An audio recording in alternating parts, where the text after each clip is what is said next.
எபேசியர் 4வது அதிகாரம் 27வது வசனத்தை நாம் வாசிப்போம். आज हम इफिसियों 4 अध्याय के 27 वचन को पढ़ेंगे. எபேசியர் 4வது அதிகாரம் 27வது வசனத்தை நாம் வாசிப்போம். பிசாசுக்கு இடம் கொடாமலும் இருங்கள். இந்த வசனத்தில் நாம் பார்க்கிறோம், பவுல் எபேசியர் சபைக்கு சொல்லும்போது சொல்கிறார், நீங்கள் பிசாசுக்கு இடம் கொடாமல் இருங்கள். इस वचन में पौलुस उस इफिसियों कलीसिया को कहता है कि तुम शैतान को जगह मत दो. உங்களுடைய வாழ்க்கையில் நீங்கள் ரட்சிக்கப்பட்டாலும் கூட, சபைக்கு வந்தாலும் கூட, நீங்கள் பிசாசுக்கு இடம் கொடுக்காமல் இருக்கணும் என்று பவுல் எதிர்பார்க்கிறார். पौलुस कहता है कि तुमने उद्धार पा लिया आप आत्मिक जीवन में, लेकिन शैतान को आपके जीवन में जगह न दो. இவர்கள் ஆவிக்குரியவர்கள், நல்ல விசுவாசோட காணப்படுகிறார்கள். वे लोग आत्मिक थे और अच्छे विश्वास के साथ थे. ஆனால் அப்படிப்பட்ட எபேசிய சபைக்கு சொல்லும்போது சொல்கிறார், நீங்கள் ஒருவனுக்கு இடம் கொடுக்காமல் இருக்கு, அதுதான் சாத்தானுக்கு நீங்க இடம் கொடுக்க. लेकिन उस इफिसियों कलीसिया के विश्वासियों से पौलुस कहता है कि तुम शैतान के लिए जगह मत दो. எதற்கு இடம் கொடுக்க கூடாது என்று சொல்கிறார்? और किसके लिए जगह नहीं देने को कहता है? Why is Paul telling that you should not give devil a chance or opportunity? पौलुस क्यों कहता है कि आप शैतान को जगह मत दो? ஏனென்றால் 1 பேதுரு 5வது அதிகாரம் 8வது வசனத்தில் சாத்தான் ஒரு இடம் பிடிப்பான் என்றால் அவனுடைய வாழ்க்கையை அழித்து போட அவன் பார்க்கிறான். क्योंकि पहला पत्रस 5 के 8 में हम पढ़ते हैं, अगर शैतान एक जगह को कब्जा करता तो उसे वो नाश कर देता है. ஒரு கர்ச்சிக்க சிங்கத்தை போல எவனை விழுங்கலாம் என்று அவன் வகை தேடுகிறான், சுற்றி திரிகிறான். वो एक गरजता हुआ सिंह के समान किसे पकड़ना और किसे नाश करना है इसमें ढूंढता रहता है. He is looking for an opportunity to kill or destroy someone. वो किसी को नाश करने के लिए वो ठीक समय वो ढूंढता है. அவன் இடம் பிடிக்கும்போது ஏதோ நன்மைகளை கொண்டு வருவான், அப்படி அல்ல. और जब शैतान जगह पकड़ता कोई भलाई को नहीं लेकर आता. திருடன் எதற்காக வருகிறான்? திருடவும் அழிக்கவும் கொல்ல அவன் வரைக்கிறான். एक चोर जो है वो हत्या करने के लिए, नाश करने के लिए आता है. அப்படிதான் சாத்தான் கூட ஆவிக்குரிய வாழ்க்கை அழித்து போடும்படியாக அவன் और வரைகிறான். वैसे ही शैतान भी आत्मिक जीवन को नाश करने के लिए आता है. விசுவாசத்தை அழித்து போடும்படியாக அவன் வரைகிறான். हमारे विश्वास को नाश करने के लिए आता है. ஒரு மனுஷன் இல்ல ரட்சிக்கப்பட்டவனை கூட நரகத்துக்கு நேராக அவன் தள்ள அவன் பார்க்கிறான். और एक उद्धार पाया जो मनुष्य है उसे नरक की ओर वो ले जाता है. அவன் நம்மளை போல மிகவும் கடினமாய் வேலை செய்கிறவனாய் இருக்கிறான். और शैतान जो है हमारी तरह नहीं, लेकिन बहुत ही वो मेहनत करता है. Satan is not lazy but is always busy. और शैतान जो है वो जो बहुत ही व्यस्त रहता है. யோபு 1வது அதிகாரம் 7வது வசனத்தில் in Job 1:7 God is asking Satan, சாத்தான் நீ எங்கிருந்து வருகிறாய் என்று கேட்கும்போது, अय्यूब पहला अध्याय के 7वें वचन में जब परमेश्वर ने पूछा कि शैतान तू कहां से आता है, நான் பூமியில ஒரு குறிப்பிட்ட இடத்துல இருந்து அங்கிருந்து வருகிறேன்னு சொல்லாமல், तब शैतान ये नहीं कहा कि मैं किसी जगह से आ रहा हूं. நான் பூமியில சுற்றி பார்க்காத இடமே அல்ல. वो कहता है कि इस संसार में ऐसा कोई जगह नहीं जहां पर मैं नहीं गया. உலவாத இடம் இல்ல, போகாத இடம் இல்ல, நான் பூமி எங்கும் உலாவி சுற்றி திரிந்து இங்க वो வருகிறேன். कहता है कि पृथ्वी पर इधर उधर घूमते फिरते और डलते डलते मैं आया हूं. அப்ப சாத்தான் எப்படிப்பட்டவன்? तो शैतान कैसा है? மிகவும் கடினமாய் அவன் வேலை செய்கிறவன். वो बहुत ही मेहनत करने वाला है. ஒரு நோக்கத்துல அவன் உறுதியா இருக்கிறவன். अपने उद्देश्य में वो साफ है. லூக்கா 4:13வது வசனத்துல அங்க அவன் எவ்வளவு தீவிரமாய் கிரியை செய்கிறான். और हम लूका में पढ़ते 4:13 में कैसे वो बड़ी वहां पर मेहनत कर रहा था. How much dedicated he is towards his goal. और वहां पर हम पढ़ सकते हैं वो कितना मेहनत कर रहा है. லூக்கா 4:13வது வசனத்துல இயேசுவை 3 முறை அவன் சோதித்து பார்க்கிறான். उस अध्याय में हम पढ़ते कि यीशु मसीह को 3 बार उसने परख कर देखा. ஆனால் அந்த சோதனை எல்லாம் இயேசு ஜெயம் பெற்ற உடனே, அவர் மேற்கொண்ட உடனே, लेकिन उन परीक्षा में यीशु मसीह उस पर जय पाए. அவனோ இனி இவரிடத்துல நான் ஒன்றும் செய்ய முடியாது என்று விலகி போகாமல், तब शैतान ये नहीं सोचा कि मैं इसके बाद कुछ नहीं कर पाऊंगा, मैं इन्हें छोड़कर चले जाता हूँ. ஒரு தோல்வியை ஏற்றுக்கொள்ளாமல் उसने वहां पर हार को नहीं माना. அவன் சில காலம் மாத்திரம் அவர் விட்டு விலகி போனான் என்று பார்க்கிறோம். लेकिन उस वचन में पढ़ते कि कुछ समय के लिए शैतान उसे छोड़कर गया. எதற்காக சில காலம் என்று பார்க்கிறோம்? और हम क्यों पढ़ते कि कुछ समय के लिए? அவர் விட்டு போனான் என்று கூட வாசிக்கலாம். हम ये भी पढ़ सकते थे कि वो शैतान यीशु मसीह को छोड़कर चला गया. But we read he left until he had an opportune time. लेकिन हम पढ़ते कि वो ठीक समय के लिए रुका रहा. வேற நல்ல சந்தர்ப்பத்தை எதிர்பார்த்து அவன் விலகி போகிறான். दूसरे अच्छे मौके के लिए रुका था और उस समय के लिए रुका था. ஒருவேளை எனக்கு நான் 3 முறை தோல்வி அடைந்தாலும் கூட, और उस सोचा अगर मैं 3 बार हार चुका फिर भी நான் மீண்டும் ஒரு தரம் வருவேன். मैं फिर एक बार आऊंगा. அந்த நாளிலே ஒருவேளை நான் மேற்கொள்ள முடியும். और शायद एक और बार मैं कोशिश करूं तो मैं यीशु मसीह पर जय पा सकता அடுத்த हूं. முறை ஒரு ஜெயத்தை காணுவேன் என்று ஒரு வாஞ்சையோடு அந்த சாத்தான் ஒவ்வொரு நாளும் और காணப்படுகிறான். शैतान ने सोचा कि अगली बार जब मैं कोशिश करूं तो मैं जीत सकता हूं. ஹல்லேலூயா. हालेलुया. அப்ப சாத்தான் இடத்துல கூட நாம் சில காரியங்களை கற்றுக்கொள்ள முடியும். तो आज हम शैतान से भी शायद कुछ बातों को सीख सकते हैं. அவன் எப்படிப்பட்டவனா இருக்கிறான்? वो शैतान कैसा है? மிகவும் கடினமாய் அவன் வேலை செய்கிறவனா இருக்கிறான். शैतान जो है बड़ा परीक्षा परिश्रम और मेहनत करता है। ரெண்டாவது பார்க்கிறோம் அவன் ஒரு தோல்வியை ஏற்றுக்கொண்டு ஒரு சோர்ந்து போகிறவன் அல்ல. और दूसरी बात, शैतान जो है हार कभी नहीं मानता। மூன்று முறை தோற்ற பின்பு நான் இனி செய்ய மாட்டேன், இனி அவருக்கு விரோதமாய் கிரியை செய்ய மாட்டேன் என்று அல்ல. वहाँ पर 3 बार हार मानने के बाद भी उसने ये नहीं सोचा कि मैं इसके बाद में कुछ नहीं करूंगा। அவன் சில காலம் போய் மறுபடியும் வருவேன் என்று அவன் வாஞ்சையா இருக்கிறான். हम पढ़ते कि कुछ दिनों के लिए वो गया, लेकिन फिर एक बार वो ठीक समय के लिए, ठीक मौके के लिए रुका रहा। சில நேரம் நாம் ஒரு தடவை சோர்ந்து போய் ஒரு தடவை தோற்று போவோம் என்றால், और कुछ समय अगर हम एक बार हार जाते हैं, ஒரு சின்ன நஷ்டத்தை பார்ப்போம் என்றால், अगर छोटे से नुकसान को हम देख लेते हैं, அதுல இந்த ஒரு வருஷம் மீண்டு கொள்ளாமல் இருக்கிறோம். तो उसमें से हम बहुत वर्षों तक उबर नहीं சில पाते। பேர் வாழ்க்கை முழுவதும் அதுல அழுது கொண்டே அது குறித்து சோர்ந்து போயிருப்பார்கள். कुछ लोग जीवन भर उसे याद करते और निराश हो जाते हैं। சாத்தான் அப்படிப்பட்ட இல்ல, மறுபடியும் அவன் எழும்பி கிரியை செய்கிறவனாய் लेकिन இருக்கிறான். शैतान जो है बार बार कोशिश करता है, बार बार मेहनत करता है। ஆகையால் தான் பவுல் அறிந்து சொல்கிறார், நீங்களோ உங்களுடைய வாழ்க்கையில சாத்தானுக்கு பிசாசுக்கு இடம் கொள்ளாமல் और இருங்கள். इसलिए पौलुस वहां पर चेतावनी देता है कि तुम शैतान के लिए जगह मत दो। அவன் எப்படி வருகிறான்? क्योंकि वो शैतान कैसे आता है? சாத்தான் இந்த உலகத்துல இருக்கிறானா இல்லையா? क्या शैतान इस संसार में है या नहीं? எத்தனை பேர் சொல்லுங்க அவன் இருக்கிறான், சாத்தான் இருக்கிறான்? कि लोग कहते शैतान है, அவன் ஆனால் எப்படி வருவான்? எப்படி நாம் கண்டுபிடிக்க முடியும்? लेकिन हम कैसे उस शैतान को पहचान सकते हैं? யாராவது அவனை பார்த்திருக்கோமா? क्या किसी ने शैतान को देखा है? ஒருவேளை சண்டே ஸ்கூல் விபிஎஸ் ப்ரோக்ராம்ல நாம் பார்த்திருக்கலாம். हमने शायद संडे क्लास या वीबीएस प्रोग्राम में उसे देखा होगा। விபிஎஸ் ப்ரோக்ராம்ல எப்படி வருவான் சாத்தான்? वीबीएस प्रोग्राम में शैतान कैसे आता है? ஒயிட் ஷர்ட் ஒயிட் பேண்ட் போட்டு வருவாங்களா? क्या वो वाइट शर्ट वाइट पैंट में आता है? ஒரு பிளாக் நல்ல ஒரு கருப்பு துணியை போட்டு வருவான். वो काले रंग का वस्त्र पहन कर आता है ரெண்டு கொம்பு இருந்தா ரெண்டு கொம்பை ஒட்டி और 2 सींग को लगा कर वो आता है। சில பேர் ஒரு பெரிய முடியை கொண்டு வருவார்கள். और कुछ लोग बड़े लंबे बाल को रखते हैं। சில பேர் ஆட்டம் கொடுத்து இருக்கும்போது சொல்லுவாங்க அவனுக்குள்ள சாத்தான் இருக்கிறது. और कुछ लोग जब ऐसे हिलते डुलते तो वो कहते हैं कि उसके अंदर शैतान है। ஒரு சத்தத்தை பார்க்கும்போது அவனுக்குள்ள ஒரு சாத்தான் இருக்கு என்று சொல்லுவார்கள். जब कोई चिल्लाता है तो लोग कहते हैं कि उसके अंदर शैतान है। ஆனால் ஆடுகிற சாத்தானை பார்க்கலாம் ஆடாத சாத்தான் தான் மிகவும் பயங்கரமானவன். लेकिन जो हिलने वाला शैतान उससे भी भयंकर जो नहीं हिलने वाला शैतान है। சில பேருக்குள்ள ஆடாத சாத்தான் இருக்கிறான். कुछ लोगों के अंदर ऐसा शैतान जो कभी हिलता नहीं। கண்டே பிடிக்க முடியாது பிசாசானவன் இருக்கிறானா இல்லையா? हम पहचान नहीं सकते कि शैतान उसके अंदर है या नहीं। அப்படிதான் கடைசி நாட்களில் சாத்தான் ஜனங்களுக்கு உள்ள கிரியை செய்கிறான். और ऐसे अंतिम दिनों में शैतान लोगों के जीवन में क्रिया करता है। ரெண்டு கொம்போடு கூட வருவதல்ல, वो 2 सींग के साथ नहीं आता, ஒரு கருப்பு வஸ்திரத்தோடு வருவதல்ல, काले रंग के वस्त्र के साथ नहीं आता। மிகவும் தந்திரமாய் அவன் கிரியை செய்கிறவனாய் இருக்கிறான். लेकिन शैतान जो है बड़ी चतुराई से चाल चलन से वो करता है। அறியாமலே ஜனங்கள் அவருடைய அந்த வலைக்குள்ளே விழுந்து போகிறார்கள். और ना पहचानते हुए लोग उसके चाल में फंस जाते हैं। யோவான் 13வது அதிகாரத்தில் அந்த யோவான் அந்த மீன்ஸ் யூதாஸ் கருத்தை குறித்து பார்க்கிறோம். यूहन्ना में हम यूदास की औरत के बारे में पढ़ते हैं। யோவான் 13வது அதிகாரம் 21வது வசனம் 22வது வசனத்தை வாசிக்கும் போது और यूहन्ना 13 अध्याय के 21 वचन में हम पढ़ते हैं, இயேசு சொல்கிறார் உங்களிலே ஒருவன்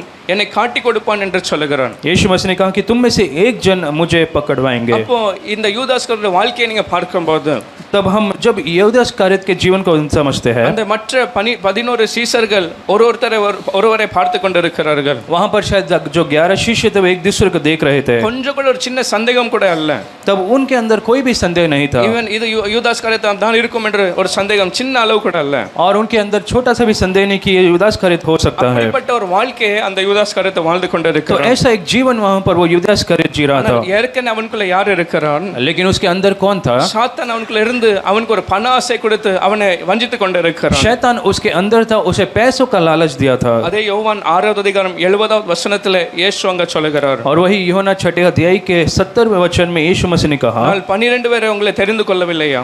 क्या मैंने 12 शिष्य को नहीं चुना? 6வது அதிகாரத்தில் 70வது வசனத்தில் சொல்கிறார் உங்களுக்குள்ள ஒருவன் பிசாசா இருக்கிறான் என்று சொல்கிறார். यूहन्ना 6 अध्याय के 70वें वचन में वो कहता है कि तुम में से एक व्यक्ति शैतान है। ஆனால் ஒரு பக்கம் பிசாசு அவனுக்குள்ள இருந்தாலும் கூட और एक तरफ चाहे शैतान उसके अंदर था फिर भी, அவன் நடத்தினாலும் கூட பண ஆசை வைத்து அவனுக்குள்ள இருந்தாலும் கூட शैतान ने उसके अंदर पैसों के लालच से भरा था फिर भी, யாருமே கண்டுபிடிக்காத விதமாய் அவன் கிரியை செய்கிறான். और उसने ऐसे क्रिया किया कि कोई भी पहचान भी नहीं पाया कि शैतान उसके अंदर था। ஆகையால் பவுல் சொல்கிறார் அவனுக்கு அவன் ஒவ்வொரு நாளும் நீ எதிர்த்து நிற்க வேண்டும். और इसलिए पौलुस कहता है कि ऐसे शैतान का हर दिन तुम उसका सामना करो और उससे दूर रहो। எபேசியர் 6வது அதிகாரம் 12வது வசனத்திலே அவன் ஏதோ ஒரு மாம்சத்தோடு வருகிறவன் அல்ல. एफिसियों 6 के 12 में हम पढ़ते कि वो जो शैतान है कोई शरीर के साथ नहीं, அவனுக்கு ஒரு சரீரம் கொடுக்கப்பட்டதல்ல. और शैतान का कोई शरीर नहीं दिया गया அப்படி है। இருந்திருக்கும் என்றால் ஒருவேளை நாம் ஒரு நல்ல ஒரு சரீரத்தோடு இருப்போம் என்றால் ஜிம்முக்கு போய் நல்ல சரீரத்தை வளர்ப்போம் என்றால், अगर ऐसा होता तो हम परिश्रम करके अच्छे बॉडी बना सकते थे, அவனுக்கு நாம் எதிர்த்து நிற்க முடியும், तब हम शैतान का सामना कर पाते थे, அவனை மேற்கொள்ள முடியும், उस पर हम जय पा सकते थे। நல்ல சாப்பாடு நல்ல டயட் வச்சு நம்ம அவனை தோற்க முடியும்। अच्छा भोजन खाकर हम उसका सामना कर सकते थे। ஆனால் அவனோ எப்படி இருக்கான்? மாம்சத்தோட ரத்தத்தோட இல்ல, நம்முடைய யுத்தங்களும் யார் இடத்துல இருக்கிறது? लेकिन हमारा जो युद्ध है शरीर मांस के साथ नहीं, அந்த காலங்களோடு மீன்ஸ் வானமண்டல பொல்லாத ஆவிகளின் சேனைகளோடு நம்முடைய யுத்தம் இருக்கிறது। हमारा जो युद्ध है संसार के अंधकार के हाकिमों से है, இது கண்ணுக்கு தெரியாத ஒரு யுத்தம், हमारे आंखों से जो हम नहीं देख पाते ऐसे युद्ध, இது ஒரு ஆவிக்குரிய யுத்தமா இருக்கிறது। ये जो है वो एक आत्मिक युद्ध है। ஆகையால் பவுல் சொல்றார், நீங்க அவனுக்கு ஒரு சின்ன இடம் கூட உங்களுடைய வாழ்க்கையில கொடுக்க, और इसलिए पौलुस कहता है कि आप शैतान के लिए अपने जीवन में जगह मत दो। அவனுக்கு இடம் கொடுப்பேன் என்றால் உங்களுடைய வாழ்க்கையை அவன் அழித்து போட முயற்சி यदि எடுப்பான்। आप उसको जगह देते तो वो आपके जीवन को नाश कर देता है। அந்த யூதாஸ்காருடைய வாழ்க்கையில என்ன நடந்தது? उस यूदा इस्करियोत के जीवन में क्या हुआ? அவன் பிசாசுக்கு இடம் கொடுத்ததனால, क्योंकि उसने शैतान को जगह दिया, அவருடைய வாழ்க்கையை அவன் இல்லாமல் ஆக்கி விட்டான்। शैतान ने उसके जीवन को समाप्त कर दिया। அப்போஸ்தலர் முதலாவது அதிகாரம் 18வது வசனத்திலே அந்த யூதாஸ்காருடைய முடிவை குறித்து பார்க்கும்போது, और प्रेरितों के काम पहला अध्याय के 8वें वचन में 18 वचन में हम उस यहूदा इस्करियोत के उस अंत को देखते हैं। பேதுரு சொல்லுங்க, அவன் வயிறு வெடித்து அவன் செத்து போனான்। वो कहता है कि उसका पेट फट गया और सिर के बल वो नीचे गिरा। ஒரு மரத்துல தொங்கி அங்க கீழே விழும்போது வயிறு வெடித்து குடல்கள் எல்லாம் சரிந்து போயிற்று। पर्दे की जब वो पेट से नीचे गिरा तो सिर के बल वो गिरा और उसका पेट फट गया। இப்படிப்பட்ட பரிதாபமான ஒரு மோசமான முடிவு அந்த யூதாஸ்காருடைய வாழ்க்கை முடிந்தது। और यहूदा इस्करियोत का कितना एक भयंकर एक अंत था। ஹல்லேலூயா, हालेलूया। ஏன் அவருடைய வாழ்க்கை அப்படி முடிந்தது? और क्यों उसका जीवन इस प्रकार से அவன் समाप्त हुआ? பிசாசுக்கு அவருடைய வாழ்க்கையில இடம் கொடுத்ததுனால। क्योंकि उसने शैतान को अपने जीवन में जगह दे அது दिया। மாத்திரமல்ல, பிசாசானவன் மீன்ஸ் உலகத்துல மாத்திரமல்ல ஆவிக்குரிய மனுஷனை அந்த நரகத்துக்கு நேராக அவன் தள்ள பார்க்கிறான்। और शैतान ऐसे ही हर एक आत्मिक व्यक्ति को उस अनंत काल के आग की ओर ले जाता है। அவனுக்கு நன்றாக தெரியும் அவருடைய முடிவு எங்க இருக்கிறது। शैतान तो जानता है कि उसका अंत कैसा होने वाला है। அந்த கந்தகல நரகத்துல அவருடைய முடிவு இருக்கிறது என்று அவன் அறிந்திருக்கிறான்। शैतान जानता है कि उसका अंत जो है वो अनंत काल के आग में होने वाला है, ஏனென்றால் சிலுவையில அவன் மேல் இயேசு வெற்றி சிறந்தார்। क्योंकि क्रूस में यीशु मसीह ने उस पर जय पाया था। அவன் இனி நரகத்துல தள்ளப்படுவான் என்று அறிந்து அவனோடு கூட ஒரு கூட்டத்தை கொண்டு போக அவன் விரும்புகிறான்। और अब क्योंकि शैतान जानता है कि वो उस नरक में जाने वाला है, इसलिए वो एक लोगों को ढूंढता है ताकि वो उन्हें भी उसके साथ ले जाए। ஆகையால் ஒவ்வொரு நாளும் அவன் முயற்சி எடுக்கிறான்। ஆகையால் பவுல் சொல்கிறார், நீங்கள் அவனுக்கு இடம் கொடுக்காதீர்கள்। और इसलिए पौलुस कहता है कि तुम शैतान को कभी जगह मत दो। ஹல்லேலூயா, हालेलूया। எத்தனை வருஷம் நான் பிசாசுக்கு ஒரு நாளும் இடம் கொடுக்க மாட்டேன்। लोग कहते हैं मैं शैतान के लिए कभी जगह नहीं दूंगा। பக்கத்துல பார்த்து சொன்ன பிசாசுக்கு இடம் கொடுக்காதீங்க। बाजू में देखकर कहे शैतान के लिए जगह मत दो। அவன் எப்படி இடத்தை பிடிக்க வருகிறான்? ये शैतान कैसे जगह पकड़ता है? வாழ்க்கையில எப்படி நுழைய பார்க்கிறான்? शैतान एक व्यक्ति के जीवन में कैसे प्रवेश करता है? 2 கொரிந்தியர் 2வது அதிகாரம் 11வது வசனத்துல அவன் தந்திரமாய் அவன் கிரியை செய்கிறான்। दूसरा कुरिन्थियों दूसरा अध्याय के 11 वचन में हम पढ़ते हैं कि बड़े चतुराई से वो प्रवेश करता है। நம்முடைய வாழ்க்கையில இடத்தை பிடிக்க இல்ல நுழைய பார்க்கும்போது ஒரு மிகவும் தந்திரமாய் அவன் கிரியை செய்கிறான்। जब हमारे जीवन में प्रवेश करता है तो बड़ी चतुराई से वो प्रवेश करता है। அது பவுல் சொல்லும்போது சொல்றார், அவருடைய தந்திரங்கள் நமக்கு தெரியாதவைகள் அல்லவே। पौलुस कहता है कि उसके जो युक्तियों से हम अनजान नहीं है। அவன் எப்படி கிரியை செய்கிறான்? वो कैसे काम करता है? தந்திரமாக கிரியை செய்கிறவன்। बड़ी चतुराई के साथ वो काम करता है। பவுல் சொல்கிறார், அவன் எவ்வளவுதான் தந்திரமாய் கிரியை செய்தாலும் கூட और इसलिए पौलुस कहता है कि चाहे वो कितने भी चतुराई से काम कर ले, அந்த தந்திரங்கள் பிசாசு எந்தெல்லாம் தந்திரமாய் அவன் கிரியை அந்த எல்லாம் தந்திரங்களை நாம் அறிந்திருக்கிறோம்। वो कहता है कि शैतान के सारे चाल को सारे युक्तियों को हम जानते हैं। ஹல்லேலூயா, हालेलूया। எத்தனை பேருக்கு அவனுடைய தந்திரங்கள் அறிந்திருக்கிறீங்க? कितने लोग शैतान के चाल को समझते हैं? அவன் எப்படி வருவான், எந்த அவன் காரியங்களை கொண்டு வருகிறான்? वो शैतान कैसे आता है और कैसे चीजों को लाता है? அது ஒரு ஆவிக்குரிய மனுஷன் அதை அறியாமல் இருப்பான் என்றான்। अगर एक आत्मिक व्यक्ति इन बातों को नहीं समझता அந்த தந்திரத்துல அவன் விழுந்து போவான்। तो शैतान के उस चाल में वो फंस सकता அந்த है। தந்திரத்துல அவன் ஏமாற்றம் அடைவான்। उस शैतान के चाल में वो हार मान सकता है। ஆகையால் விசேஷமாய் இந்த ஆராதனை அவருடைய சில தந்திரங்களை குறித்து நாம் தியானிப்போம்। आज इस आराधना में हम शैतान की कुछ युक्तियों के बारे में देखेंगे। முதலாவது தந்திரம் அவன் என்ன செய்கிறான் என்றால், और सबसे पहला शैतान का जो युक्ति है, 2 கொரிந்தியர் 11வது அதிகாரம் 3வது வசனத்துல அவன் தந்திரமாய் வஞ்சிக்கிறான் என்று பார்க்கிறோம்। और दूसरा कुरिन्थियों 11 अध्याय के 3 वचन में पढ़ते हैं कि वो चतुराई से वो बहकाता है। சாத்தானவன் ஏவாளை எப்படி வஞ்சித்தான் என்று பார்க்கும்போது जो हम पढ़ते हैं कि शैतान ने कैसे हवा को चतुराई से उसने धोखा दिया, அவன் வஞ்சித்தான் என்று பார்க்கிறோம்। हम पढ़ते हैं कि अपनी चतुराई से उसने हवा को बहकाया। அந்த தந்திரம் எப்படிப்பட்ட தந்திரம்? और वो जो चाल कैसा है, அதனால அவன் வஞ்சிக்கிறான், ஒரு மனுஷனை வஞ்சித்து அவனுடைய வாழ்க்கையை முடித்து போடுகிறான்। वो किसी एक मनुष्य को अपने चाल से वो बहका देता है, धोखा दे देता நீங்க है। ஆதியாகமம் 3வது அதிகாரத்துல அது 4வது 4வது வசனத்துல வாசிக்கும் போது பார்க்க முடியும். उत्पत्ति 3 अध्याय के 4 वचन में हम पढ़ सकते हैं। அந்த வஞ்சிக்க விதத்தை பார்க்கும் போது हम जब पढ़ते कि शैतान कैसे एक व्यक्ति को धोखा देता है। கர்த்தர் சொன்னார், அந்த கனியை புசிக்கிற நாளிலே நீங்க சாகவே சாவீங்க. परमेश्वर ने तो उनसे कहा था कि जिस दिन तुम उस वृक्ष के फल को खाएंगे तब तुम्हारी मृत्यु हो जाएगी। ஆனால் அந்த வார்த்தைகளை அவன் குழப்பி அதற்கு மாறாக வார்த்தைகளை அவன் பேசுகிறான். लेकिन वहां पर शैतान ने परमेश्वर के वचन के विपरीत कुछ और कहा। அவன் சொல்கிறான், நீங்கள் அந்த கனியை புசிக்கும் போது நீங்கள் சாகவே சாவதில்லை என்று சொல்கிறான். शैतान ने कहा कि यदि तुम उस फल को खाएंगे तुम नहीं मरोगे। Hallelujah hallelujah. எப்படி வஞ்சிக்கிறான்? तो कैसे उसने धोखा दिया? கர்த்தருடைய வசனத்துக்கு விரோதமாய் இல்ல அதற்கு மாறாக காரியங்களை அவன் பேசுகிறான். परमेश्वर के वचन के अनुसार नहीं, उसके विरोध में कुछ बातों को उसने कहा। இந்த ஏவாள் கர்த்தருடைய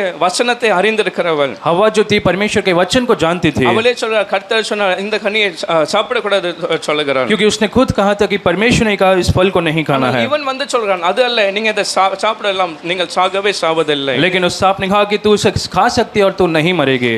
5வது வசனத்திலே அவன் என்ன செய்கிறான்? और 5वें वचन में उसने क्या कहा? அவன் எப்படி வஞ்சிக்கிறான் என்றால், उसने कैसे धोखा दिया? அவன் சொல்கிறான், இந்த கனி எதை கர்த்தர் புசிக்க கூடாது என்று சொன்னாரோ, और जिस फल को परमेश्वर ने कहा कि तुझे नहीं खाना, அது எப்படிப்பட்ட கனி என்றால் உங்களுக்கு ஒரு நல்ல ஒரு மீன்ஸ் நன்மையான ஒரு பழமா இருக்கிறது. और वो कहता है कि ये जो फल है वो बड़े अच्छा एक फल है। இதை நீங்க புசிக்கிற நாளிலே உங்களுக்கு நல்ல காரியங்களுடைய சரீரத்தில் நடக்க போகிறது. जिस दिन तुम उस फल को खाओगे तो अच्छी चीजें आपके जीवन में होगी, கண்கள் திறக்கப்படும், तुम्हारी आंखें खुल जाएंगी। நன்மை தீன்மை அறிந்து நீங்க யாரை போல மாறுவீர்கள் என்றால் ஒரு சாதாரண மனுஷனா இருப்பதல்ல, நீங்க தேவர்களை போல और இருப்பீர்கள். भले बुरे का ज्ञान पाकर तुम परमेश्वर के तुल्य हो जाएंगे। எந்த பழத்தை கர்த்தர் சாப்பிடக்கூடாது என்று சொன்னாரோ அது உங்களுடைய நன்மைக்காக இருக்கிறது என்று சொல்லி जिस காண்பிக்கிறார். फल को परमेश्वर ने कहा कि तुम्हें नहीं खाना है, और शैतान कहता है कि वो तुम्हारी भलाई के लिए है। நீங்க தாராளமாய் புசிக்கலாம், இது உங்களுக்கு நல்லதுக்காக தான் இருக்கிறது वो என்று कहता है कि ये சொல்கிறார். जो फल है तुम्हारे अच्छे के लिए, तुम इसे खा सकते हैं। இந்த 2 வார்த்தைகளை கேட்டு அவள் வஞ்சிக்கப்பட்டதனால और इन बातों को सुनकर वो जो हवा वो बहका गई और वो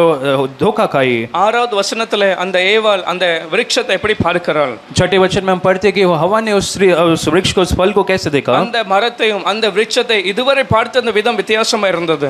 और अब तक उसने वृक्ष को कुछ और रीति से देख रही थी। அது வித்தியாசமாய் பார்க்கல, இதை தொடக்கூடாது, இது நல்லதில்லை என்று अब तक பார்க்கிறாள். वो सोच रही थी कि वो वृक्ष अच्छा नहीं है, वो फल अच्छा नहीं, उसे नहीं खाना। ஆனால் வஞ்சிக்கப்பட்ட பின்பு அதே கனியை விருட்சத்தை பார்த்து எப்படி பார்க்கிறாள்? लेकिन उसने जब धोखा पाया उसके बाद उस वृक्ष को कैसे देख रही இது है? புசிப்பதற்கு எனக்கு நல்லதா இருக்கிறது, பார்வைக்கு இன்பமாய், இது மீன்ஸ் என்னுடைய புத்தியை தெளிவாக்குவதற்கு நல்லது என்று அவள் हम காணுகிறாள். पढ़ते हैं कि उसने देखा कि वो फल खाने में अच्छा और देखने में मनभाव और बुद्धि देने के लिए वो योग्य भी है। அப்படி அவள் செய்து பாவத்துக்கு இடம் கொடுத்து பாவம் உலகத்துல ஆதாம்னால வந்தது. और इसी प्रकार से पाप जो है आदम के द्वारा उसके संसार में आया। ஹல்லேலூயா. हालेलुया। அதே வார்த்தையை கர்த்தர் சொன்ன வார்த்தைகளை குழப்பி அதற்கு மாறாக சொல்லி அவள் வஞ்சித்தான். परमेश्वर के वचन को कुछ अलग तरीके से शैतान ने उसे बताया और उसे धोखा दे दिया। இன்னைக்கு ரட்சிக்கப்பட்டவர்களா இருந்தாலும் கூட, आज हम उद्धार पाए फिर भी, நாம் வசனத்தை அந்த ஏவாளை போல அறிந்திருந்தாலும் கூட, हम हवा के तरह वचनों को जानते हैं फिर भी, சாத்தான் अनेक பேரை கடைசி நாட்களில் அப்படிதான் வஞ்சிக்க इन பார்க்கிறான். अंतिम दिनों में शैतान को बहुत सारे लोगों को ऐसे धोखा देना चाहता है। எதுல அவன் வஞ்சிக்க பார்க்கிறான்? वो किन बातों पर धोखा देता है? கர்த்தருடைய வசனத்தை கொண்டு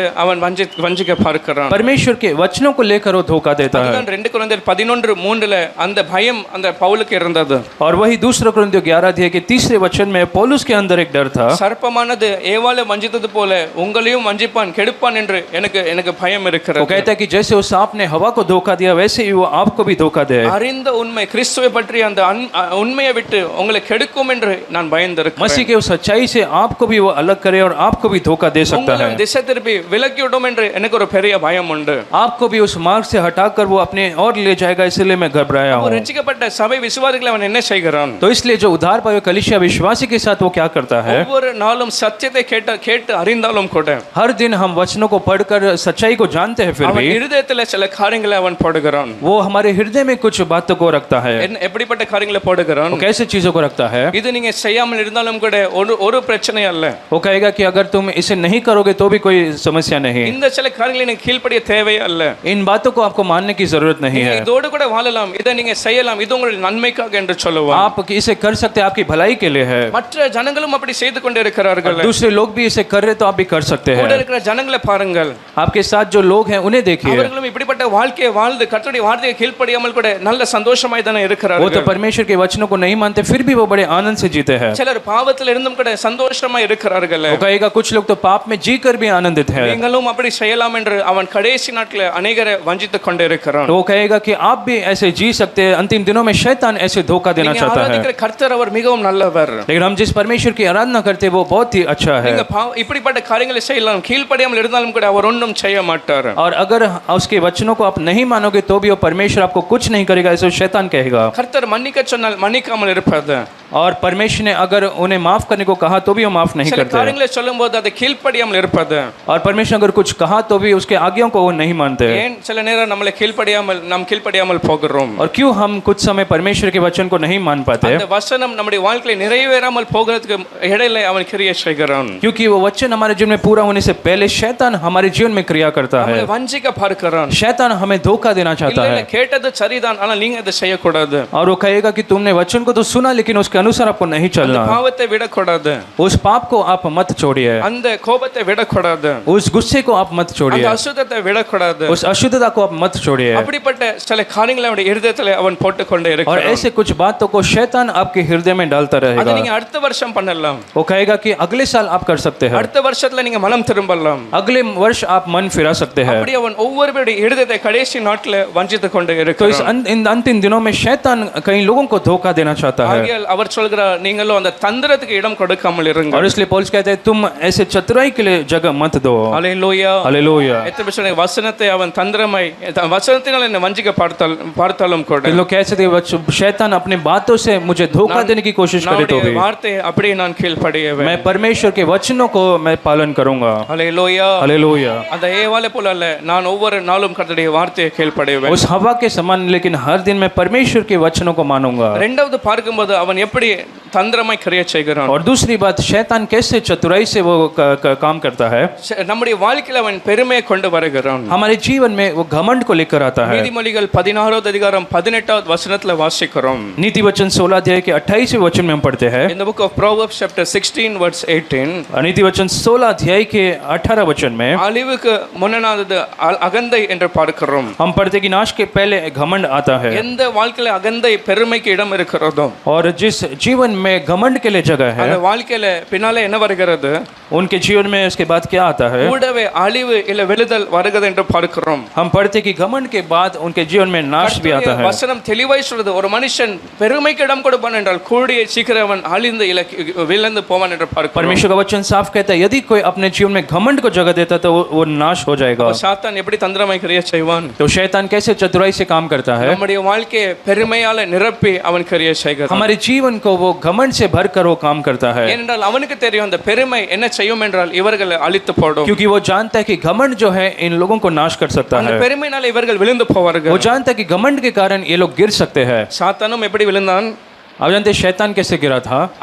அவன் பெருமையினாலே விழுந்தான். நான் என்னை உயர்த்துவேன் என்று சொல்லும்போது, और जब उसने कहा कि मैं सिंहासन के ऊपर तुझे ऊंचा करूंगा, தேவனுக்கு மேல போவேன் என்று சொல்லும்போது, उसने कहा कि मैं परमेश्वर से ऊंचा हो जाऊंगा, அப்ப அந்த பெருமையினாலே அவன் தள்ளப்பட்டான் என்று उसके பார்க்கிறோம். घमंड के कारण वो नीचे गिराया। அப்ப அவன் நன்றாக அறிந்திருக்கிறான் இவர்களுடைய வாழ்க்கையில கூட பெருமை வந்துடும் என்றால் இவர்களும் விழுந்து और போவார்கள். इसलिए वो अच्छी तरीके से जानता है कि अगर इन लोगों के जीवन में घमंड कर लाऊं तो वो नीचे गिर सकते हैं। அல்லேலூயா. हालेलुया। விசுவாசியுடைய வாழ்க்கையில பெருமை எப்படி கொண்டு வருகிறான்? विश्वासियों के जीवन में घमंड को कैसे लाता है? எந்த ஒரு பதவியை கொண்டு அல்ல, किसी पद को लेकर नहीं। சங்கீதம் 4வது வசனத்துல பெருமைக்கு அந்த உதாரணத்தை சொல்லும்போது பார்க்கிறோம். भजन संहिता 10 के 4 में जब वो कहता है ஒரு மனுஷன் கர்வத்தினால் என்ன யாரை தேடாமல் போகிறான்?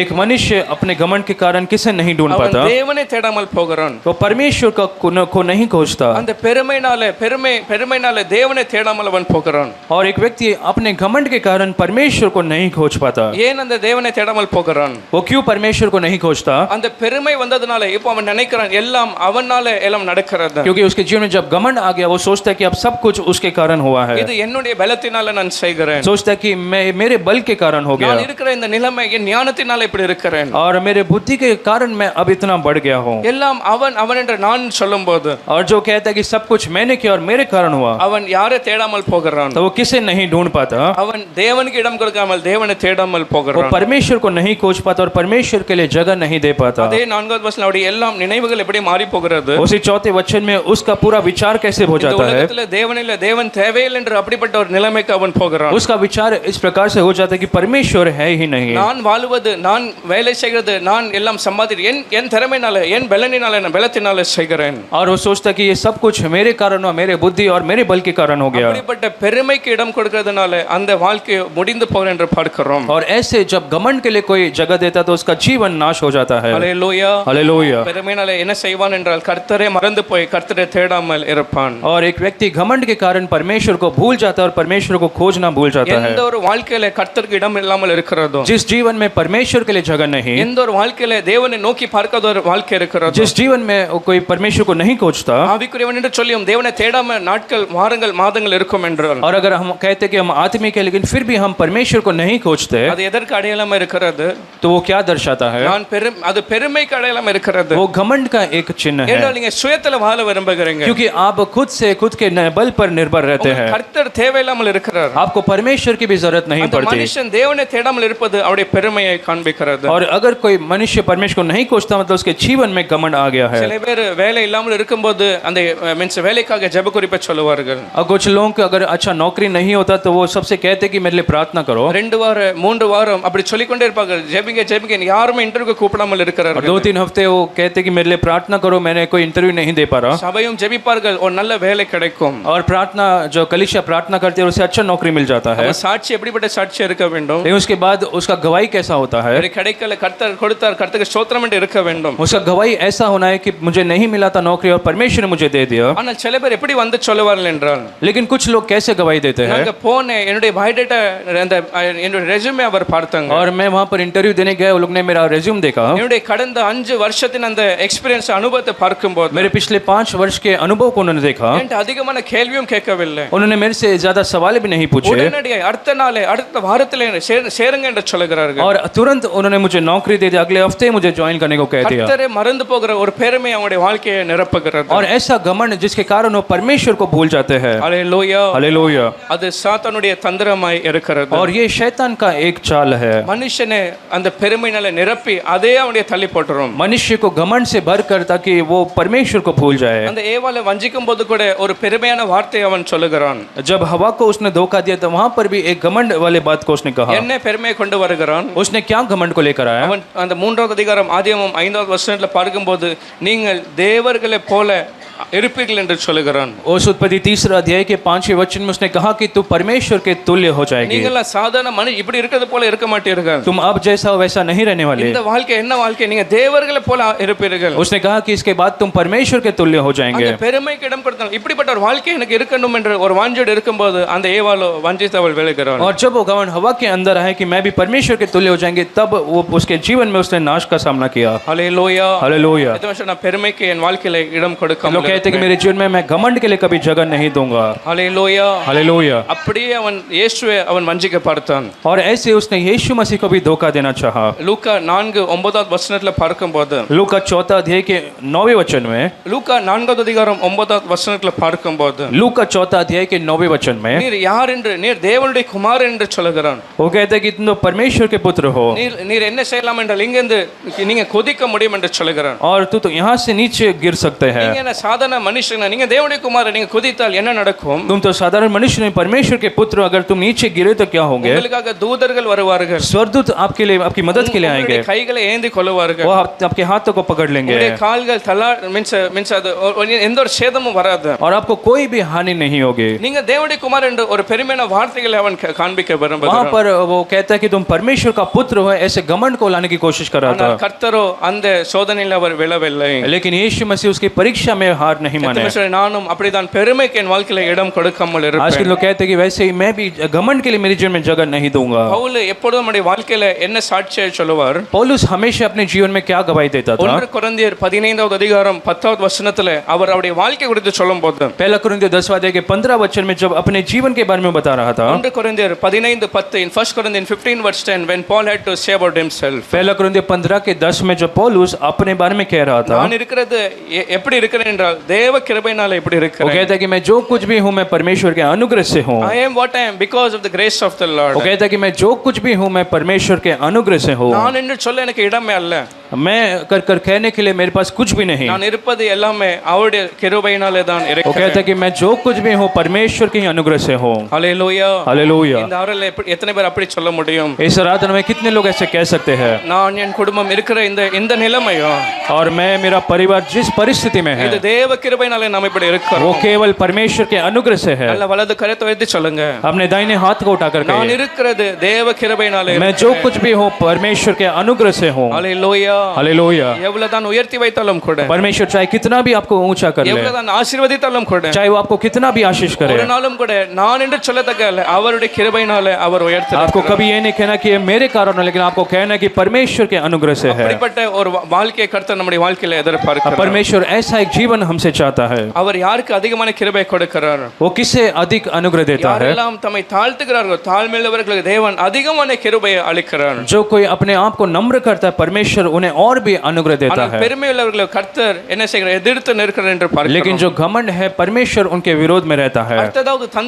தந்திரமாய் இவன் என்ன கிரியை செய்கிறான்? और अगली बात शैतान कैसे युक्तियों का बेचता है. 1 யோவான் 2வது அதிகாரம் 15வது வசனத்துல பார்க்கிறோம். और पहला योना में हम पढ़ते दूसरा अध्याय के 15 वचन में. In the book of 1 John chapter 2 verse 15, पहला योना दूसरा अध्याय के 15 वचन में, நீங்கள் இந்த உலகத்துல வாழ்ந்தாலும் கூட, तुम इस संसार में जीते तो இந்த भी, உலகத்துல ஒரு குறிப்பிட்ட காலம் கர்த்தர் நம்மளை வைத்தாலும் கூட, इस संसार में परमेश्वर ने कुछ दिनों को हमें रखा है तो भी, அது 70 80 100 கூட இருக்கலாமே. शायद वो 70 80 या 100 वर्ष भी हो सकता है. ஆனால் வாழ்கிற நாட்களே எதை அன்பு கூறாதிருங்கள் என்றால் உலகத்திலும் அதுல இருக்கிறவைகளை நீங்க அன்பு கூறாதிருங்கள். लेकिन वो कहते हैं कि जिन दिनों में आप इस संसार में जीते तब ना तो इस संसार से ना संसार की वस्तुओं से आप प्रेम रखो. ஆனால் சாத்தான் என்ன செய்கிறான்? लेकिन शैतान क्या करता है? இந்த வாழ்கிற நாட்களே உலகத்தை நேசிக்க அவன் வைக்கிறான். इस संसार में हमें इस संसार से प्रेम करने के लिए शैतान हमें उकसाता है. சில உலக ஆசைகளை கொண்டு வருகிறான். इस संसार के कुछ वस्तुओं से कुछ इच्छाओं को लेकर சில आता है. பண ஆசை கொண்டு வருகிறான். पैसों के लालच को लेकर சில आता है. பொருள் ஆசை கொண்டு வருகிறான். कुछ वस्तुओं के जो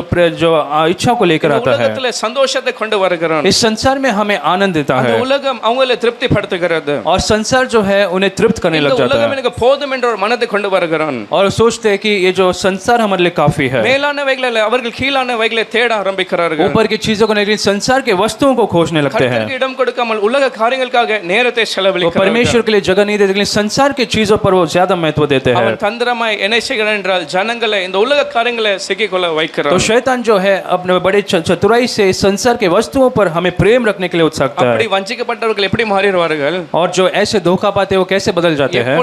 எப்பொழுதுமே உலக காரியங்களை யோசித்துக் கொண்டே वो இருப்பார்கள். हमेशा संसार की चीजों पर उनका ध्यान लगा रहता है. எப்படி இன்னும் பணத்தை நான் பெறலாம், वो सोचते कि इन पैसों को मैं और कैसे कमाऊं, இன்னும் எப்படி உயரத்துல நான் ஏற முடியும், और मैं और कैसे और मैं ऊंचाई को पाऊं. ஒரு ஆசையோடு வாழ்ந்து கொண்டே இருப்பார்கள். हमेशा वस्तुओं के जो चाहत में रहते हैं ஜெபத்துக்கு முக்கியத்துவம் கொடுக்காமல், वो प्रार्थना के लिए मुख्यता नहीं देते, வசனத்துக்கு முக்கியத்துவம் கொடுக்காமல், वचनों के लिए महत्व नहीं दे உலக पाते, காரியங்களே யோசித்து அதிலே வாழ்க்கை வாழ்ந்து கொண்டே लेकिन हर दिन संसार के चीजों के बारे में सोचते रहते हैं. ஹalleluya. हालेलुया. ஆனால் கொலோசியர் 3ல நம்ம என்ன பார்க்கிறோம் என்றால், நீங்க எதை தேட வேண்டும் என்றால் கீழானவைகள் அல்ல, நீங்கள் தேட வேண்டியது மேலானவைகளை தேட कुलुस्सी வேண்டும். 30 अध्याय में पढ़ते कि आपको इस संसार के नहीं लेकिन ऊपर की वस्तुओं को चीजों को ढूंढना है. இருக்கிறது நீங்க கீழே தான்.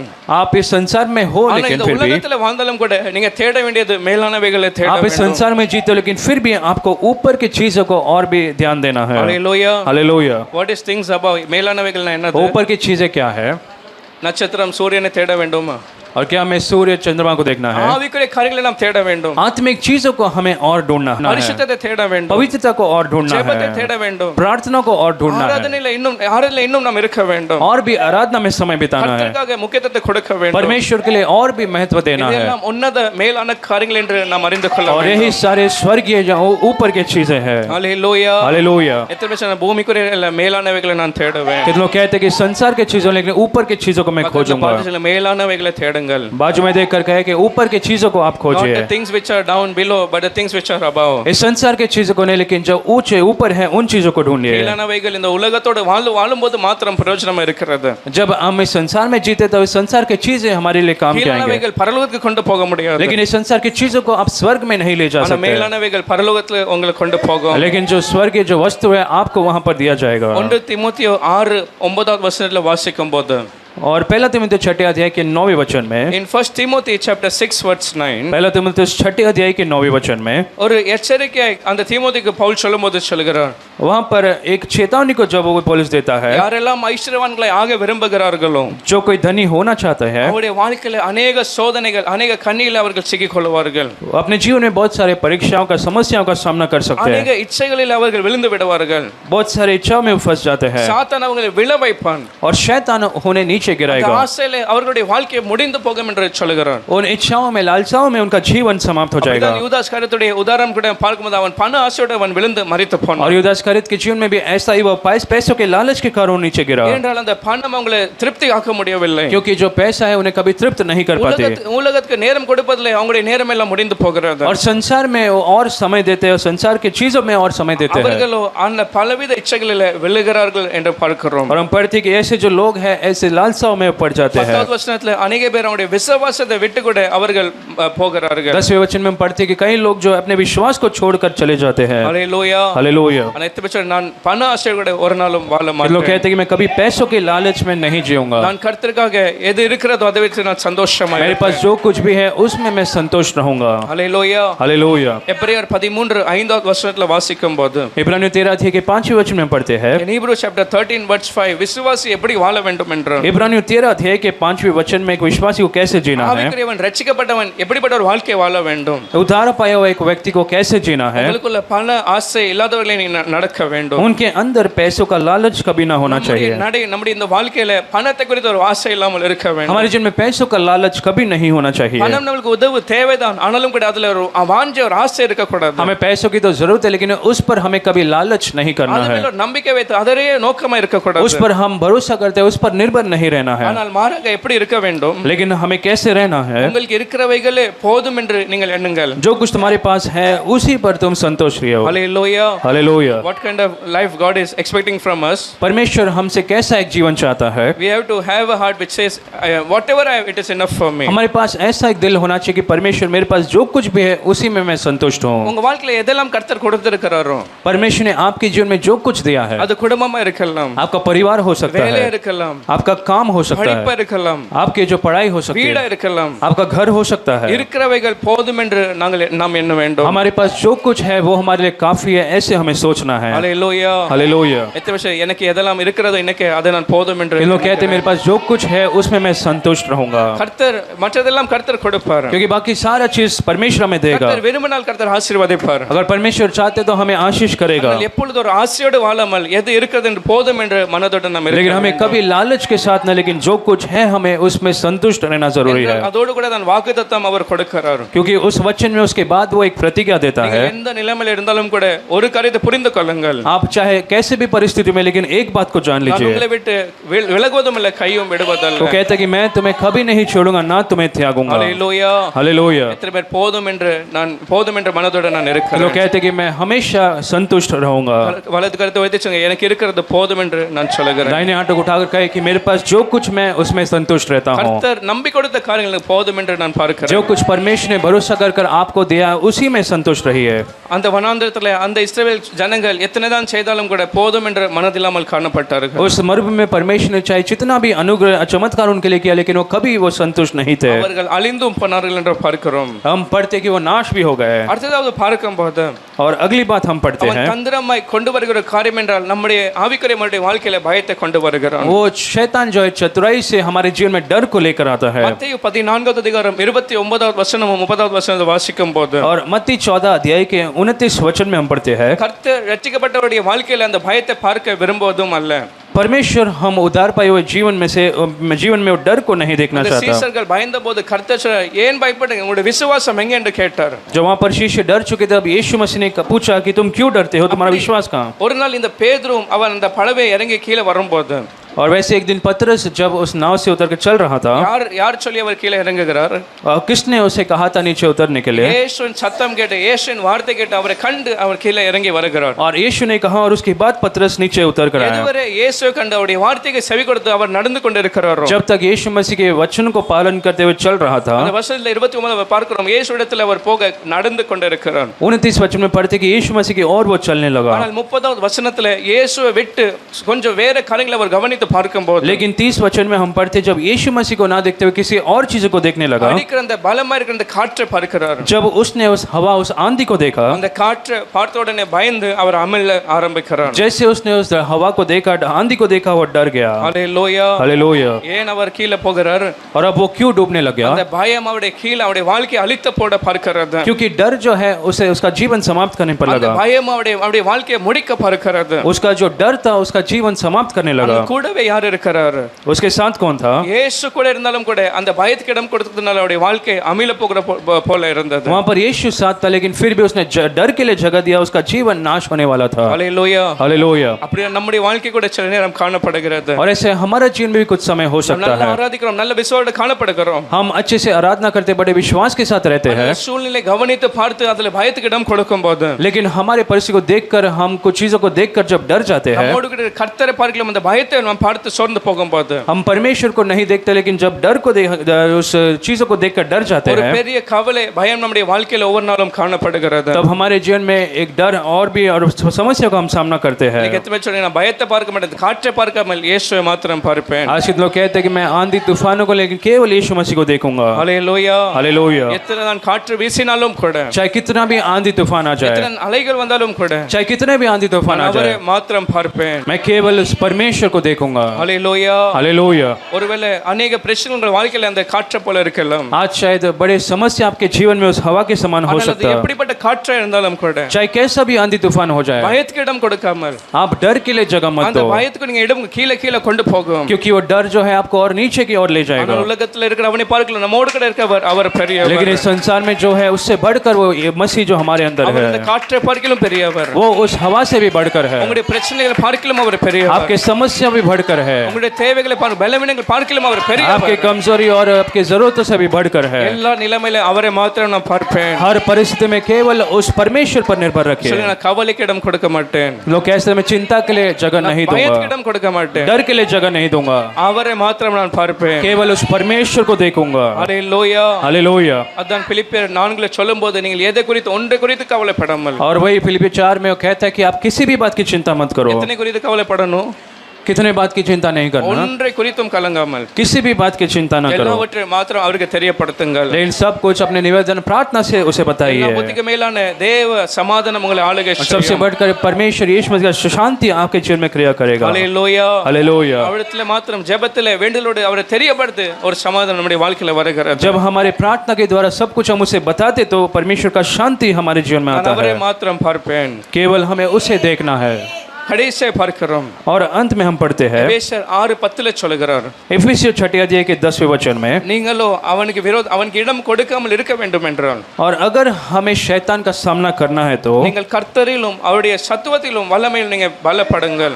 तुम्हारे परमेश्वर के उस शक्ति के और भी बलवंत बनो। நீங்கள் பலன் இல்லாமல் காணப்படக்கூடாது, आपको कभी कमजोर नहीं ஒரு होना है, பலவீனனை போல காணப்படக்கூடாது. आपको कभी कमजोर नहीं होना। கர்த்தரிலும் அவருடைய சத்துவத்தின் வல்லமையிலும் நீங்க பலப்பட வேண்டும். प्रभु में और उसकी शक्ति के प्रभाव में और भी बलवंत हो जाओ। ஹalleluya. हालेलुया। கர்த்தர் நம்மள ஒரு பலவானை போல பார்க்க आज விரும்புகிறார். परमेश्वर हमें बलवंत देखना चाहता है। சாத்தானுக்கு இடம் கொடுக்காமல் இருக்க வேண்டும் என்றால் अगर हम शैतान को जगह ना दे तो அவருடைய சத்துவத்தின் வல்லமையில நாம் பலப்பட வேண்டும். हमें परमेश्वर के उस शक्ति में और भी बढ़ना है। எப்படி பலப்பட முடியும்? हम कैसे और बलवंत हो सकते हैं? வசனம் சொல்லும்போது சொல்றார், நீங்க தேவனுடைய சர்வாயுத வர்க்கத்தை நீங்க ஒவ்வொரு நாளும் தரித்துக் கொள்ளுங்க. अगले वचन में कहते हैं कि परमेश्वर के सारे हथियार को बांध लो। அந்த சர்வாயுத வர்க்கம் தான் தேவ வசனமாகிய அந்த ஆவியின் பட்டயம் என்று பார்க்கிறோம். परमेश्वर जो हथियार वो परमेश्वर का तलवार, वो जो आत्मा का तलवार है वो वचन है। சாத்தானை எப்படி மேற்கொண்டார் இயேசு?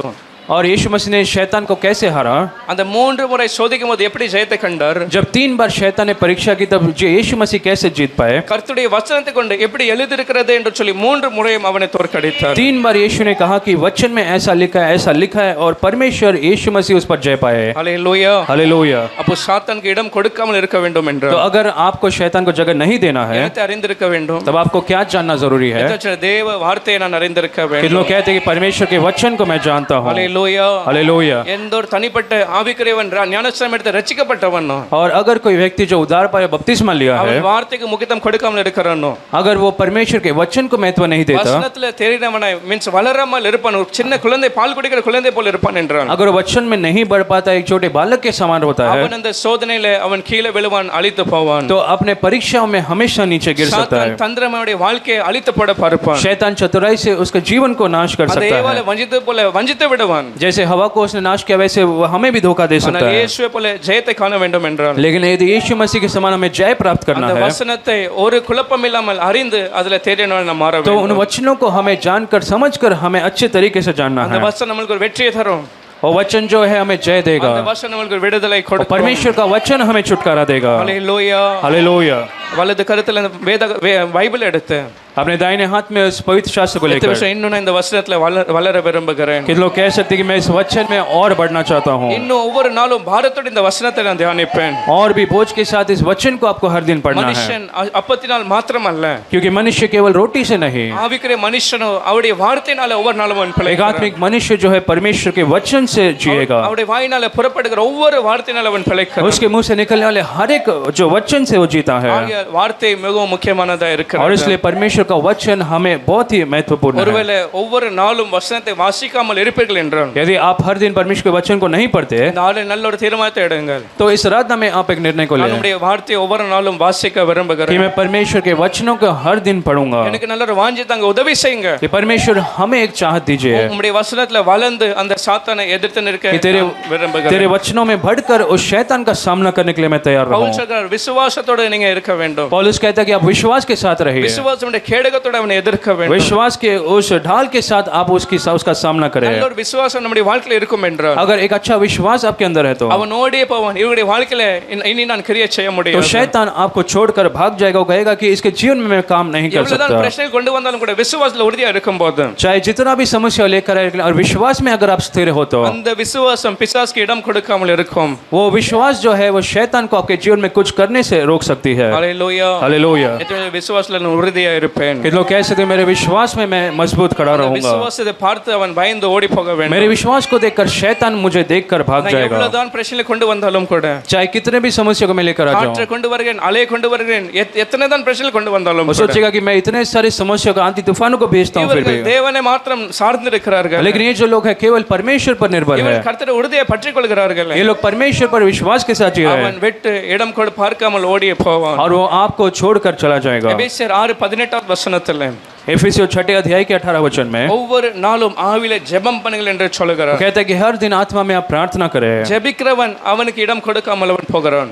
जो लोग प्रार्थना करते हैं वो शैतान को कभी जगह नहीं देगा। எவ்ரிடே பிரேயிங் ஸ்பிரிட், அந்த ஆவியினால ஜெபம் பண்ணி நீங்க ஜெபத்துல தடுத்திருக்க वो வேண்டும். कहते हैं कि हर दिन आत्मा में प्रार्थना करें और शैतान का सामना करो। விழித்துக் கொண்டிருங்கள் என்று சொல்கிறார். वो आप बिना सोए वो जागते रहो, You should always pray and be means always be careful. और आपको हर दिन आपको प्रार्थना करना और जागते रहना है। ஜெபிக்கிறவனுடைய வாழ்க்கையில அவன் இடம் காணாமல் இருக்கிறான். और जो लोग निरंतर प्रार्थना करते हैं उनके जीवन में शैतान कुछ भी नहीं कर सकता। ஹalleluya. हालेलुया।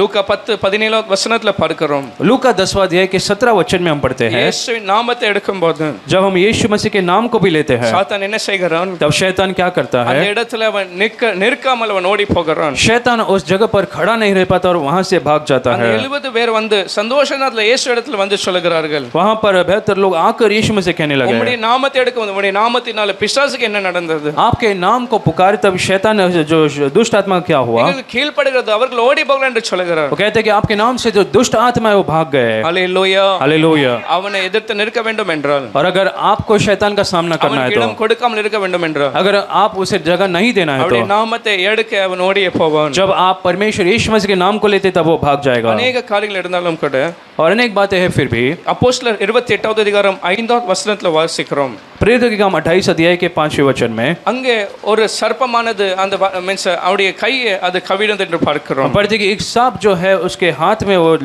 लग गया। அவனுடைய வாழ்க்கையை முடித்து போடும் என்று சாத்தான் நம்ம நினைக்கிறான். शैतान ने सोचा कि उसके जीवन को मैं समाप्त कर दूं। அந்த சர்ப்பத்தின் கொண்டு அவன் பவுலுடைய வாழ்க்கையை முடித்து போடலாம் என்று நினைக்கிறான். और सांप के द्वारा पौलुस के जीवन को मैं नाश कर दूं उसने இனி सोचा। ரோமுக்கு போய் சாட்சியை வாழக்கூடாது என்று அவன் நினைக்கிறான். उसने सोचा कि इसके बाद ये रोम जाकर गवाही के साथ नहीं जी सकता। ஆனால் 5வது வசனத்தில் அங்கே ஒரு தீ எரிந்து கொண்டே இருக்கிறது. इन 5वें वचन में पढ़ते कि वहां पर आग जलने लगा। அவர்கள் நெருப்பை மூட்டினார்கள். वे लोग ने आग को जलाया। அந்த எந்த கடித்த அந்த பாம்பை பவுல் என்ன செய்கிறார்? पौलुस ने उस सांप को क्या किया? அந்த தீயில உதறி போட்டு ஒரு தீங்கும் அவருடைய வாழ்க்கையில மீன்ஸ் அடையாள இருந்தது. पौलुस ने उस सांप को आग में झटक दिया और उस सांप उसे कुछ भी नहीं कर पाया। ஹalleluya हालेलुया। அந்த பூச்சி மீன்ஸ் கடித்ததனால நினைச்சார்கள் எல்லாரும் மரித்து போவார்கள். और सबको लगा कि उस सांप ने उसे काट दिया तो मर जाएगा। ஆனால் அவர் அந்த தீயில அந்த பாம்பை அவர் உதறி போட்டார். लेकिन उसने उस जो सांप को आग में झटक दिया। ஹalleluya हालेलुया। அது வரைக்கும் ஒளிந்திருந்த அந்த பாம்பு और अब तक जो सांप छुपा हुआ था பவுலுக்காக இருக்கிறது போல அவனை கவிக்கொண்டு அவருடைய வாழ்க்கையை முடிக்கலாம் என்று நினைத்த वो பாம்பு पौलुस को काट कर उसके जीवन को समाप्त कर देगा उसने सोचा। அவர் தீயில உதறி போட்டது போல लेकिन जैसे पौलुस ने अपने जो सांप को उस आग में झटक दिया, இன்னைக்கு சாத்தானின் ஒவ்வொரு கிரியைகளை आज शैतान के सारे क्रियाओं को நம்முடைய வாழ்க்கையில ஏதாவது அந்தகார வல்லமையில கொண்டு அவன் கிரியை செய்வான் என்றார். अगर आपके जीवन में शैतान अब कुछ अंधकार की शक्तियों से काम करता है तो விசுவாசி இங்கே அவருடைய சமூகம் ஒரு தீயை போல எரிந்து கொண்டிருக்கிறது. किलो विश्वास करें परमेश्वर की उपस्थिति आग जैसा जलता है। அவருடைய சமூகத்தின் அக்கினியில அதை உதறி போடும்போது उसकी उपस्थिति में उस आग में जब उसे फेंक देते அவருடைய हैं எல்லாம் வல்லமை அவர் உறிந்து போடுகிறார். तब उसके सारे जो अधिकार है वो नाश हो जाएंगे। ஹalleluya हालेलुया। கர்த்தர் நமக்கு ஒரு வெற்றியை தருகிறார். और परमेश्वर हम एक विजय देगा। நாம் எல்லாரும் நாம் கர்த்தரை ஸ்தோத்திரிப்போம். हम सब क्यों ना खड़े होकर परमेश्वर को